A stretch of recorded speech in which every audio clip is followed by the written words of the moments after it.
Another episode of Raphael and Alesh talk about anything and everything. And today it's going to be about routines and how routines can actually bring you more freedom. And we're going to cover all the layers of it and also how myself and Raphael are using those in our lives. And if there's anything else you would like us to cover, you can just type in the chat and we will tackle it as we go. Is that right, Raphael? That is right, Alesh. Okay. So I'm actually thrilled that this really is episode 16. I knew that we were gonna do it for a while, but it is now turning into kind of a routine, no pun intended. And It is. it has this life. Like at the beginning, I wasn't sure what to do and how to do that, and then I went through some learning curve. Now it feels like pretty much integral part of my life. So the questions I had at the beginning, whether or not I can squeeze it in my schedule, whether or not I will be able to do it on weekly basis or not, these are now gone, and it's not special and difficult to put it in my schedule. It's more special and difficult to think about how I would survive my Tuesday without it. And I guess I don't know how it is for you, Raphael. How do you feel after episode 15 starting at 16? Yeah, it's become part of the routine, part of the weekly routine. It's I know that Tuesday for me it's 10 a.m. This is what I'm doing, and I think it's a nice way to have a kind of a constant checking in with myself, with you, and with our vast audience, our expansive audience. Yeah, and I think this topic is great. My routine has been changing a lot lately, so I'm looking forward to speaking with you, Alesh, hearing where you utilize routine. And routine can have a kind of there's a few definitions, but part of it is like mechanical, almost automatic, right? The way I see it in this context is like a series of actions that you perform at certain times or on a regular basis, right? Like a morning routine, an evening routine. This has now become part of the weekly routine. Would you agree with that, or is there anything you would add to that? No, I like it, and that means we have a working definition at least for this call. So Sure. that's that's true, and it has some mechanical element in it, and I think that's why I actually posed the question in the opposition to spontaneity and freedom, because in some contexts we see routines are good, standard operating procedures. We like to have certain level of certainty in our life, and repetition is good. I mean, if you know you're going to get breakfast every day, it's not something that you would want to be trying to get away from, I guess. At the same time, you can see tons and tons of commercials and probably also advice from therapists, kind of disrupt the routine and bring a little bit more intuition, bring a little bit of novelty. So I would like to today offer to whoever is watching and actually also learn from you, Raphael, where the routine is in place, where can this series of repetitive action actually be beneficial, and where we should bring in a little bit of surprise or spontaneity. Yes. So how's that for you so far in your life? I mean, what have you tried? What worked? What didn't work? And what would you suggest we try? I feel like I've tried. I don't want to say I've tried everything, but I feel like I'm constantly trying new things and tinkering and changing my routine. The last year and a half, I think, for everyone with the pandemic, work, children. If you have children in school, my kids just started school yesterday. This is the first time they're back on a full regular school day schedule in probably something like 18 months or close to that. I think it was March. That this whole thing started, and so my routine has been changing a lot recently, and I like to leave a little bit of space. And so now I'm kind of reworking it because, beginning yesterday, I now have to drive them to the bus stop at a certain time. And then one of my kids has extracurricular activities on certain days. So I'm having to reshuffle. And it's good to leave some room for that. I think for myself, there are certain habits in my life that are very important to me. And I think without having at least a loose idea of when I'll be looking to perform those habits, the likelihood of sticking to them is a lot less. So I think that's when routines can be really useful for us.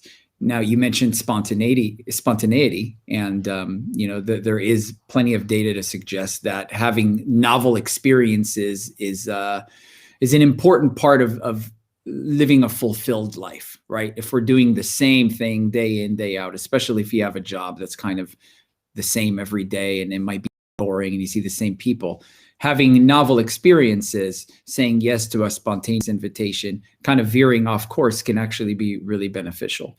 And I think you can have all of it. I don't think it's mutually exclusive, right? And we can talk about being rigid or being more flexible with our routines. And so we have very different days, you and I, Alesh, and my days have been changing quite a bit lately, like I've mentioned. And so I'm curious to know if you have any kind of morning routine yourself. And then I'd like to talk about, we discussed a commitment for September, and I think mine is going to be around a kind of evening routine, sleep hygiene, kind of winding down for the evening, and we'll talk about the value of that.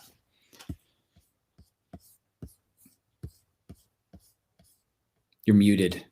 I believe you are muted, or I'm having an audio issue. No, you're not having an audio issue, but whatever I said so far was nonsense. So let me have a second try on that. Very good. And I'm definitely going to cover what I tried and what I'm trying to get back to.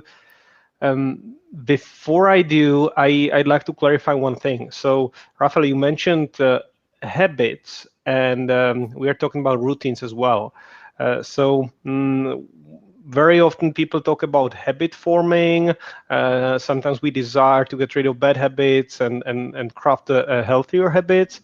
And the way I'm thinking about it is routine can turn into a habit once. So for me, I wonder what's the difference for you between routine and habit. For me, a habit is a routine that doesn't require documentations and tangible checklists because it kind of happens automatically, but it's basically still a routine. Would you agree, or would you sure? Yeah. it? I think I would mostly agree. I think we develop habits whether we like them or not, right? And some of these habits become part of our routine. A lot of us wake up and we check our phone first thing. And so if you look at the first 30 minutes or 60 minutes of your day, you have a routine, whether it's intentional and conscious or not. There is some sort of routine. There are habits that you perform. I think very few of us have a completely different morning each morning, right? Many of us wake up, we brush our teeth, we make coffee or tea or whatever we do. Some people wake up and exercise. And so bringing a little bit of intentional awareness into this, if we're looking to develop certain habits, many of us have this idea. We really want to get in shape. We really want to learn a new language. We really want to start a meditation practice or create a practice around making new connections with people, either professionally or, romantically or whatever it may be. And a lot of the time, this just lives in our mind as some idea that we'll get to someday eventually when all the conditions are just right. But we're not really we're not clearing the path for this to happen now. We're often postponing this. And with that, we're postponing our joy or living fully because we feel like there are parts of our life that we really want to change. We're aware of that. We can connect to that. but we're not really doing anything about it because we believe that things have to be lined up a certain way for us to begin doing those things. And what I've discovered through my own trial and error is that those things, you'll wait until you die for those things to happen. Like, there has to come a time where you make a conscious decision and say, this is important enough to me that I'm willing to make a commitment to try doing it at a certain time of day or a certain number of times per week or whatever it may be. And we've talked about that at length on this show before. True. So let's get to specific there. I like what you said in there that I like to highlight that. So you always have some sort of routine. What we are trying to do, and or what I learned in my life, and I would suggest everyone to try, is to bring mindfulness into that. So rather than grabbing that phone in the morning because it's there. Making sure you understand that this is happening and making a conscious choice whether or not you want to start your day this way. Having said that, I am constantly I have some volatility in my life in terms of sticking to a routine, going really crazy about it, regulating it to the smallest detail, and then just dropping it completely. And that's something that I would like to change. What I tried and that worked for me, and that's something I really suggest to experiment with, and I want to get back to that to some extent, is understanding what needs to be done on a regular basis. And daily basis is the easiest because you have a lot of repetition. It's a short cycle, and trying to understand how much time I'm spending on each activity, and in what order I'm doing these activities. It led to kind of a childish obsession when what I did, and I still have it, I created a checklist for my morning with literally everything, and I tried to kind of shuffle around what is best to be done first. Brushing my teeth, making my bed, opening the window, stuff like that. And although I'm not doing that anymore, I would suggest everyone to try it just once, because maybe you have the same issue I'm having, and that's the morning is the rush. You wake up, suddenly you are rushing to work or wherever you need to go, and you don't know where your time went. So trying to create more peaceful morning for me was building this checklist, and I still have it. So I'm not quite sure if that's the very best way to do that, but to be fair, after a couple of weeks of using it, I internalized that to the point that it didn't feel oppressive. It felt organic, natural, and I felt way more in control of my time. And then COVID came. Yeah. You mentioned mindfulness, and I think that if there was one most important practice to take on, I think that would be the most worthwhile one. And the reason being is because there isn't a single area of your life where the benefits of mindfulness don't carry over. I mean, literally everything, from your sleep to your health to your diet to your relationships, fitness, work, whatever it is. There is no activity that doesn't benefit from mindfulness, from being able to do it with a kind of clear awareness. And at least initially, the best way to develop this is, of course, to have some regular practice. For me, as you know, began with 10 minutes a day. And again, this became a routine. Now it comes at various times in the day. So I don't have a specific time of day, although I do begin my day before I even get out of bed by before I even open my eyes, just kind of centering myself, just pausing. So not jumping out of bed, although sometimes the temptation is there. And even if it's just 1 minute of just, like Jon Kabat-Zinn says, finish the job of waking up before getting up, right? You're awake, can you kind of slow down? And you mentioned rushing. So many of us rush in the morning. It's a very natural thing that we do. There's this illusion of time scarcity. And sure, we may have, 20 minutes to get somewhere that takes us 22 minutes to get to. So we're moving faster, but rarely does our rushing through things get us there sooner, right?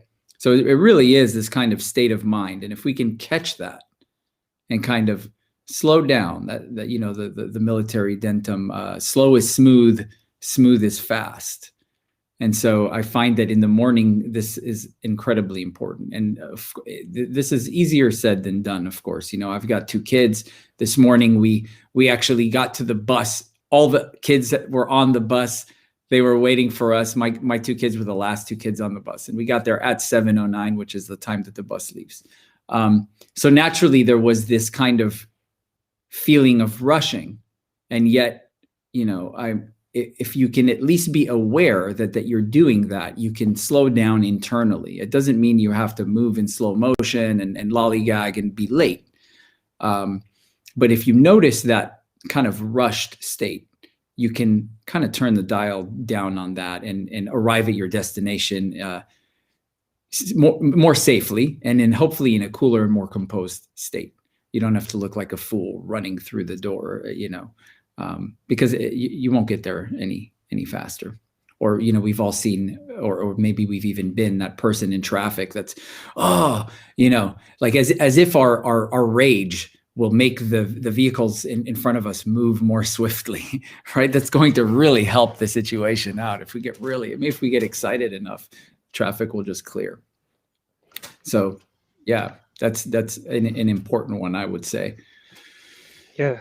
No, I think that's one of the main reasons why I was experimenting with the routines, and I think we all feel the need of getting in control of our time. There's the notion of the finite amount of time you have, but also the finite amount of time in a day or in the morning before something happens. And as Raphael said, I realized pretty late what is clearly known by scientists, that the time is relative, and the sense of rushing is much worse than the actual lack of objective time. So the sense of trying to get there faster than you can is very, very disruptive to the mood. And I'd say especially in the morning. In the morning, when I feel I am in the most excited state, I'd say most vulnerable, like a fresh, newly born child. Each of the perceptions, each of the experiences you have at the very beginning of your day cycle or life cycle, if you will, is more important than the next. So the morning will set the tone for the rest of the day, and creating this internal sense of rush, internal sense of fleeting time is then something that might negatively affect the rest of your day. Yes, I agree completely. One of the things I like to do in the morning is contemplate death, and not in a dark way, but in just remembering that my time here is finite, and that any day could potentially be the last day. And I don't see this as a dark and gloomy practice at all. In fact, it makes me recognize the kind of preciousness of each day. And that doesn't mean that I feel that each day is precious each day. There are, just like anyone else, I have days where, I'm kind of dreading something I might have to do, or I've been putting something off that I don't particularly want to be doing. But I find that this is a good reminder. And, many people who will get on the freeway and, won't know that today is their last day. And so connecting with that first thing in the morning can be a really powerful thing. And, so we're talking about mornings, and we're talking about rushing. I think this is a great segue into evening. one of the best ways to have a strong morning is to have a solid evening routine. This is something that I'm looking to bring a little bit more awareness to. Like many people, I sleep with my cell phone by my bed. I try to turn it off pretty early. I sleep with it on airplane mode. But I've gotten accustomed to using it up until pretty late into the evening hours. And I've absolutely noticed a difference between the evenings where I'm conscious of it, turn off the device at an earlier time, and then, read a print book or do a short meditation or some kind of, I consider this all in the realm of sleep hygiene. The kind of tidier we are around those evening hours, the more calm and refreshed we feel the next day. And depending on what's going on in our life, those evening hours and early morning hours can often be the most stressful or anxiety inducing. If there's something that we've been avoiding or something that we have going on in our work life or our personal life, those moments when the busyness of the day stops and we're finally sitting still or laying down, all of that stuff creeps in. And again, this is where having a mindfulness practice and being able to kind of be with that and not become identified with all these things can be immensely helpful. Yeah, that's the reason why we are using ourselves as an accountability group, and we want to make some commitments about the evening routine. And I just thought of another one I want to add to the list. But before I go specific, I think it's interesting to look at the daily cycles, but also the night as this transition between the daily cycles. One way to look at yourself or your life is that the day is, one life you have. You are born in the morning, and your life ends when you are going to sleep, and then you are reborn, and you can start over. However, there is this transition. You can save some resources or save some dividend for your future self for the next day, or you can borrow from your future self. So if you indulge in moonlighting, if you drink heavily, I think Jerry Seinfeld said it nicely. How there's an article about the routines he was trying to implement, and he was saying like, yeah, my future self is always the sucker, because I always feel at the moment I want to party, and the guy of tomorrow, it's not me. So I'm in debt to him. So we would want to fix that, because quite frankly, as Raphael said, the evening is critical time for the morning and for the way you can live your next day. And most of us, if you're like me, and most other people, I guess most of us feel at the end of the day unsatisfied with the time we have left. It's like, I didn't have that much time for myself today. I didn't have that much time to chill. I owe it to myself. I'm going to indulge in this and that. And we tend to dismiss what we actually know very well, that we are robbing our future self of the needed energy in the morning. Yeah. And if you do a little inventory of your day and how you've spent your time, I think for many of us, if we just look at our screen time, we can probably find quite a bit of time that we may have been able to allocate to some other activity that would perhaps have served us better. And ultimately, at the end of the day, we'd feel a little bit more rewarded for our time. I think I've mentioned this before. That there was something I saw about if you deduct the 8 hours or so of sleep, and I know many of us do not get anywhere near 8 hours, but ideally it's somewhere in that range. But if you assume 8 hours for sleeping, and that leaves you with 16 hours split into 10-minute blocks, that leaves 100 10-minute blocks in your day. And it's amazing what you can do in 10 minutes. And by that math, each 10-minute block represents 1% of your waking hours, assuming you spend 8 hours in bed.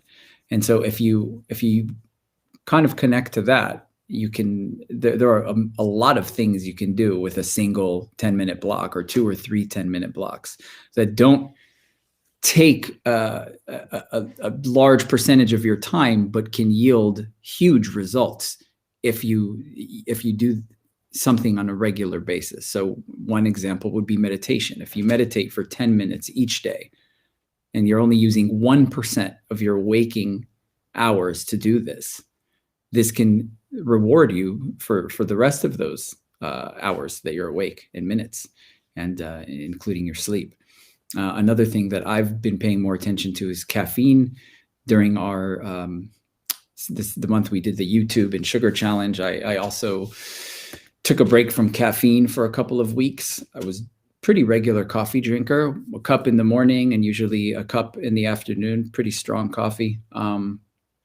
And I ended up cutting coffee out completely, and I'm drinking tea now, and often avoiding the afternoon cup as well. Or if I am having afternoon tea, it's going to be pretty early. And this is in light to information. When I get new information, I often make changes based on that. So the half-life of caffeine is 4 hours, right? So if you drink 100 milligrams, 4 hours later, you've still got 50 milligrams in your system. But the quarter life of caffeine is 12 hours. So if you're drinking a cup of coffee, at 1 or 2 p.m. in the afternoon, that caffeine is going to be with you. There's a good chunk of that caffeine that's still going to be with you when you're laying your head down, trying to go to sleep. So these are other things to pay attention to if you're looking to clean up those kind of parts of your life. I've noticed quite a bit of difference for myself. I've after the initial kind of grogginess wore off and it was very difficult. The first couple weeks without caffeine were brutal, I have to say. And I did a gradual wean. I didn't go from like drinking a cup of coffee to nothing. I, implemented decaf and kind of weaned off slowly.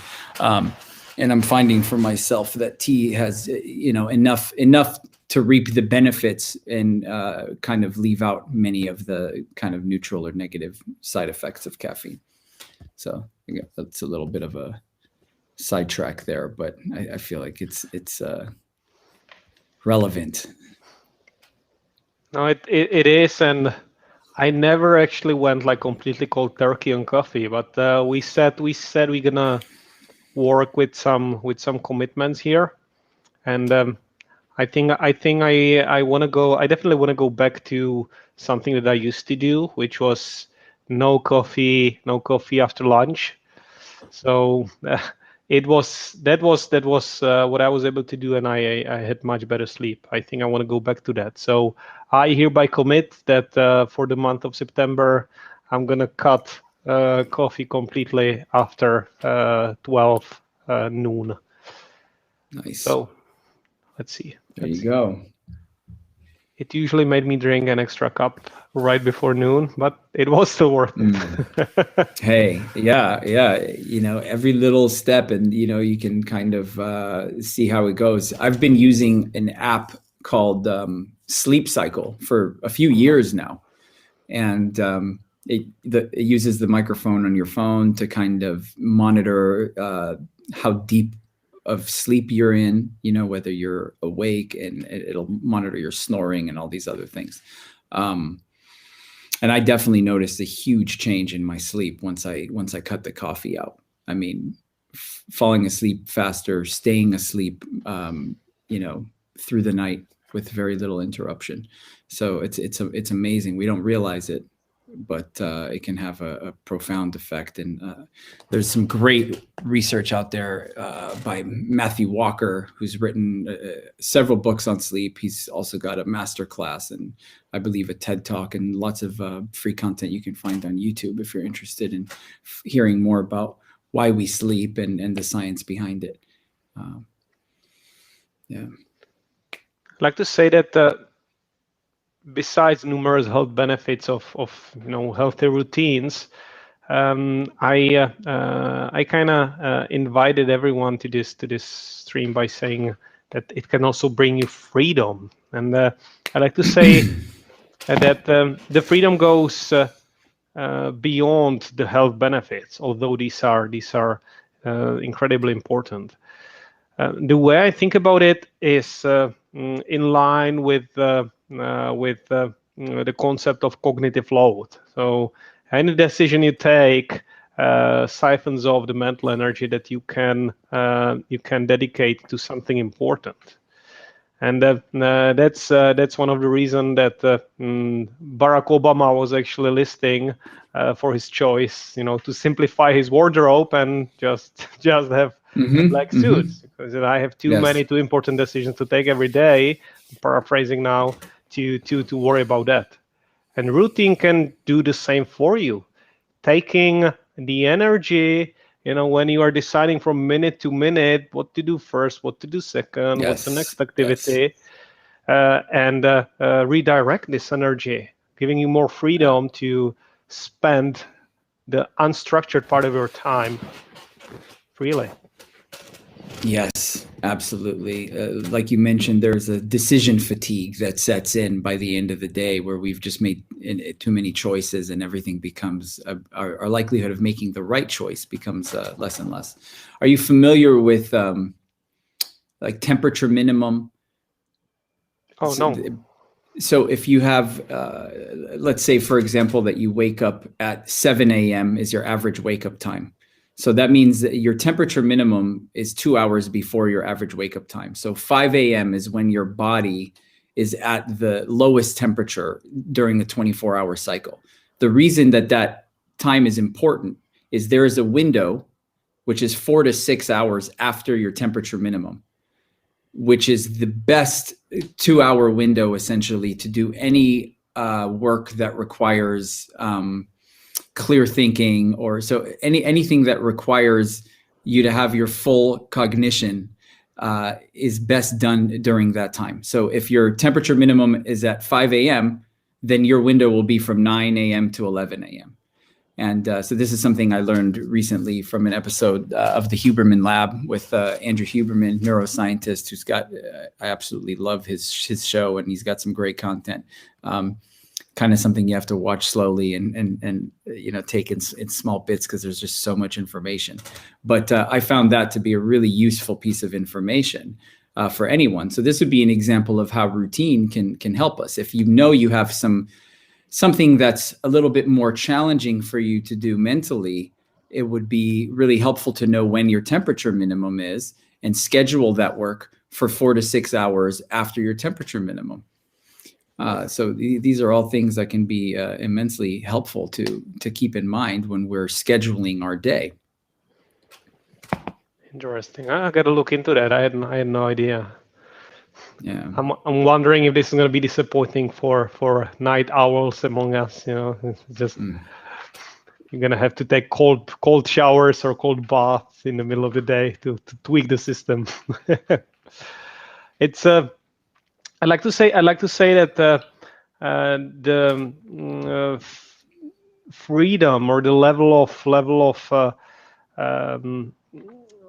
let's say space that you can have, especially in the morning, for me is determined by the level of my laziness in the evening. And there are things I just don't like to do ever. So lately, I kind of my habits went into disarray when it comes to doing the dishes. So I don't have the dishwasher, and I have tiny kitchenette, I'd say. So just doing the dishes is not a great fun. And some evenings I feel like, hey, I'm just too tired. I'm not gonna do the dishes. But I can clearly tell every morning the discomfort and the mental chaos that brings to my morning when the dishes are still there and I need to kind of struggle to prepare breakfast in this tiny space. This discomfort is much greater than the discomfort of doing the dishes in the evening. And paying attention to these kind of transactional behaviors, how how the evening Alesh is trading the comfort with the morning Alesh can bring you some clarity in terms of how you need to set up or tweak your routines. So that's my commitment. Number two, Alesh will do these dishes every evening, or not every evening, but there are going to be no dishes to be done before he goes to sleep.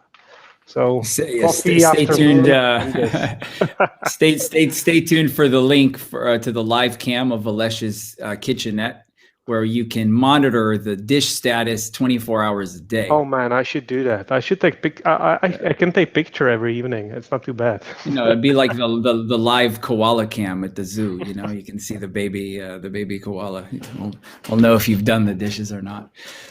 I hear you, man. The dishes are not fun, and we talk about dishes, I think, every episode. I also don't have a dishwasher yet. We do, but they got to get done. And I live in the country. We don't have Uber Eats here. There isn't a single restaurant that will deliver to where I live, so we cook a lot. Sometimes I like to put on a little episode of something, put my AirPods in while I'm doing the dishes, and it's like I'm rewarding myself as I do this less than desirable task. But not doing them is never an option in my house. And part of that is probably my partner. In the past, there may have been nights where I put them off till the next day, but not anymore. So you heard it here, folks. Alesh is committing to do his dishes. There's gonna be more because I'm realizing that for me at least, these forming the habits or following the routines, it always go through stages. So if you're like me, you probably have a lot of things you would like to accomplish or improve about your life, and it's not practical to try to move the needle on too many variables at once. So sometimes I'm at the stage when I'm kind of tightening up the screws on my physical practice. Sometimes it's about my environment. Right now, I see that I have too much physical clutter around again, and it's again a thing to pay attention to. Check if this is affecting your morning. How much more peaceful it is to wake up into a space that is organized versus how much disarray it can bring if it's not. And if you're like me, this affects you to large extent. If you don't care, lucky you. I'm envious. Yeah, I agree, Alesh. It's absolutely crucial to me to have a decluttered space, and I think you really nailed it. Waking up and seeing this kind of disarray around you makes you feel kind of cluttered and disorganized, and it becomes harder to think clearly, and you feel like you have a list of things to do before you can get to any of the other things that you're wanting to tend to. So yeah, maintenance, not letting it get to that point is huge, and decluttering can become part of your routine. A few minutes in the evening or midday or whatever it is. So I'm wondering before I add some more commitments, I'm wondering if you, Raphael, experimented with some areas in your life when the routine proved not to be beneficial. Like some level of overregulation or some level of too restrictive regimen. Is there anything like that you would want to share? Yeah, absolutely. For me, over restrictive, I've had that experience around diet. So cutting too many things out at once and being too rigid around it to the point of detriment. So it got to a point where the restrictiveness of the diet was causing more harm than good. Too much rigidity, it wasn't fitting in with other areas of my life. And so I've let up on that. That doesn't mean I eat crap. I'm actually very particular about my diet, but I found that letting up a little bit, and that's just to give one example. As far as routine being not beneficial, I feel like there have been instances where it was not sustainable, or at least I wasn't able to sustain certain parts of it, although it may still have been very much beneficial. And I got to a point where, I mean, before things got shuffled around with COVID and the school things changing. And so now we're reshuffling again. Now I don't have very much time before I have to be out the door and drive my kids to the bus stop. So I'm kind of reshuffling.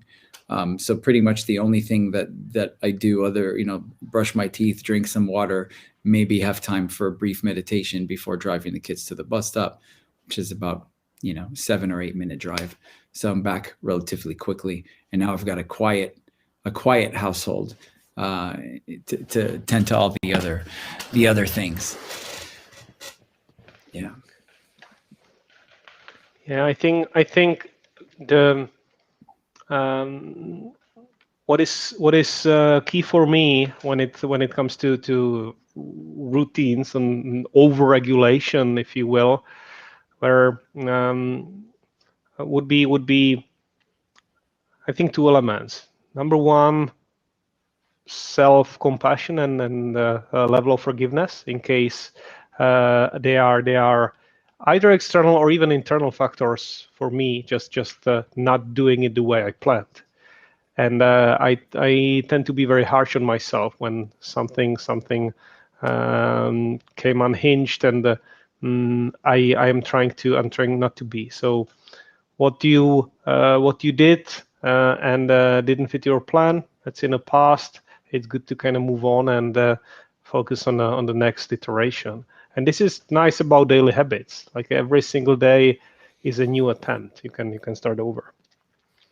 And the second tip is giving yourself permission to abandon the routine for a given time when needed. I did that. I like what Raphael said with the diet. I realized when I was trying to eat healthier, and I still am. I think I eat pretty healthy, but when I tried to cut the sugar from my diet entirely, I was encountering situation when I went to the environment when the sugar was served. Like there was a birthday party and birthday cake, and I realized that I was being unbending to the level of creating discomfort for people around me for one slice of a cake, which was not needed. So what I'm doing now is giving myself permission in advance to skip the routine for if I know there's a compelling reason to do that. But the condition for that is I need to give myself the permission in advance. I can't just decide in a moment. I need to know at least a day in advance that this is going to happen, and it needs to be time bound, very specific. So there's a sunset clause to it. Mm-hmm. Yeah. The old birthday party cake. I've said no to many a slices of cake. Yeah, I tend to be pretty selective about what I eat. I think it's gotten to the point for me where the few minutes of mouth pleasure are often not worth the feeling that I'm then left with afterward. And so if I'm going to eat a treat, I like it to at least be of high quality. What I found with food is that the longer you kind of stay on track and eating clean, and that has a different meaning for everyone, and what's appropriate for you to eat may be different than what's appropriate for me. What's available for you might be different, and that's fine, and that's changes. But the more I stick into that, the more I actually end up craving the foods that are good for me. And it doesn't become such a challenge. I don't feel like I'm depriving myself by skipping the cake. I feel like I'm doing my not just my future self, but my future self for half an hour from now a favor, because often I find that it's just not worth it. And if it is worth it, then absolutely go for it. And if you do, enjoy that damn piece of cake to the fullness. Don't eat it and make yourself feel horrible about it. That's the worst. So when you commit, go all out and just at least allow yourself to experience it fully. I think we've all been in that place where we're like doing something and guilting ourselves as we do it, and then we feel awful, and that's just no way to be. Yeah, no, that's true. And I need to remind myself what you just said, with the taste and the way the cravings. The tastes are relative. So when I'm saying that, I want to keep coffee in my diet, the coffee will taste differently, I guess, if you come back to it now, Raphael. It's just your palate kind of adapted to your new reality. And I realized it myself now when I was on holiday and I was eating in fast food restaurants, which is the food I absolutely craved as a child. But I think it's a little bit like quitting smoking. After a while, your taste buds just adjust. You can smell things differently, and these strong artificial tastes are no longer pleasurable, but quite the opposite. Yeah. Another example is smoking. I was a cigarette smoker for many years, and it's been, I think, about 8 years since I've had any tobacco whatsoever. But it's interesting, sometimes that craving is still there. I had dinner with a friend about a week ago, and I was very shocked to see him light a cigarette because I hadn't seen him smoke before. He had just returned from a month's long travel to Greece, and I guess he happened to pick up smoking. And there was a moment when he lit his cigarette where I considered asking for one, and thought, oh, it's just one cigarette. And quickly I realized that it would not be anywhere near as enjoyable as I think it might be, and that it would not be worth it. And I'm looking around and the skies are smoky from the wildfires, and I'm like, no, I think I'll spare my lungs. Yeah. Well, time's running short. Let's go to commitments. I know we discussed the evening routines, and I'm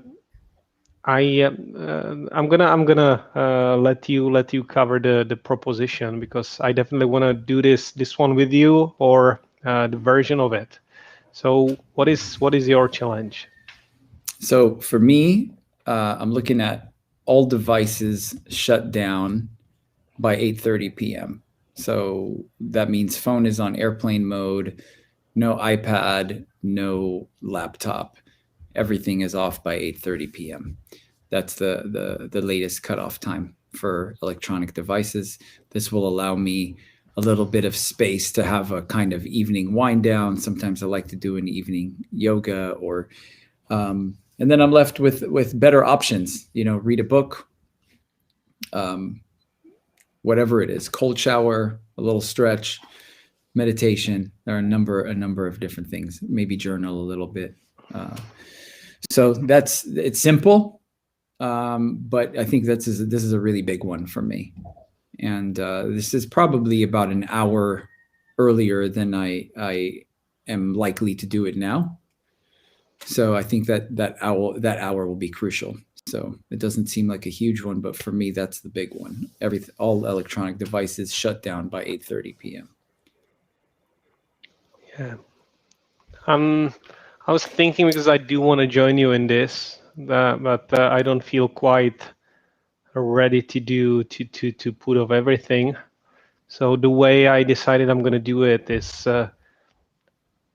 8:30. That sounds like a good cutoff for all devices that are connected. So what I'm keeping my Kindle, not the tablet, the e-ink reader, because I actually like reading in bed with this backlit display. It's more, it's less strain on my eyes, so I'm keeping that. And I'm gonna dedicate this time to reading books. So with this exception, I think I can do that, and I will, and I want to try for a month and see what it does. I think that's perfectly reasonable. I have a Kindle as well. I haven't been using it very much lately. Been finding I have quite a bit of books on Scribd, but unfortunately I can't use Scribd on the e-reader, so I end up using that on the iPad. But I do find that even with the blue light turned off, there's just something very stimulating about looking at an iPad or a phone at that hour. And the urge to then search something, you know, often we're reading a book and then we get an idea and we want to look into this or we want to look into that. And next thing you know, you're like checking your email or you're back on or whatever it is. So for me, this is the safest way to say, okay, that's it. No more 8:30. It's a done deal. So that's where I'm at. And I think that's a very reasonable, But the temptation is always there. And I know a while ago when I got it, I hated the fact that Kindle has a very rudimental browser. You can't go online, but it doesn't really work. It's slow and extremely clunky, which now I consider a benefit because I really have no temptation to use that horrible tool for internet. So it's offline book reading. And if some of you watched our earlier videos, you know that we talked about this and call this friction. So there's enough friction when it comes to going online on Kindle to prevent me to even try. Yeah, I didn't even know you could use that browser on there. So don't try. I don't think you're likely to do much surfing the web on your e-reader. So I think you're pretty safe there. There's one thing I'm wondering, how to approach it, because thinking of these rules. So I'll stick to the caffeine, doing the dishes, and this one with the screen time. I know that every now and then I have and this is me thinking out loud, and maybe Raphael can help me. Sometimes I have calls with a friend or with a group of people, which would be after this hour. I don't know if that's the case for you, if you would stop doing that, if you've never done that, or if you would make an exception for this. I think that would be a perfectly reasonable exception. There is a group that I'm part of now, and about once or twice a month we have a 7 to 9 p.m. call. And that is, so it's pretty rare for me to be on the phone at that hour. So I think that would be a very reasonable exception. I think there's a big difference. The thing to pay attention to is the kind of automatic, when you sign off of that call, there's often the urge to go right into something else. I know that this is the case for me. Sometimes I close the Zoom room and like, it's almost as if I'm doing it on autopilot, like there's some zombie inside of me. And next thing I know, I'm on Facebook or I'm opening my email. And so that's a really good thing to pay attention to. Is like, okay, what do I intend on doing when this call is over? Yeah. True. And we are kind of circling back, what you just described is this mindless routine that you explained at the very beginning of this call. Something we want to avoid. And if you are going into distractions, if you are going into certain types of contents of behaviors, I think the key is to be mindful that this is happening and either making peace with that or changing it. Yeah, this is a good combo, Alesh, I have to say. You're talking about no caffeine after 12 p.m. and no electronics with the exception of the Kindle after 8:30. This is a recipe for a very nice 30 days that you've got here. So I look forward to checking in with each other and we seeing will. How it goes. Every week we will, because that's part of it. And I want to be very honest and open about how it's going, what's working, what's not working, which is, I believe, how we can bring value also to you if you're watching. Indeed. Okay. I think we are about to close.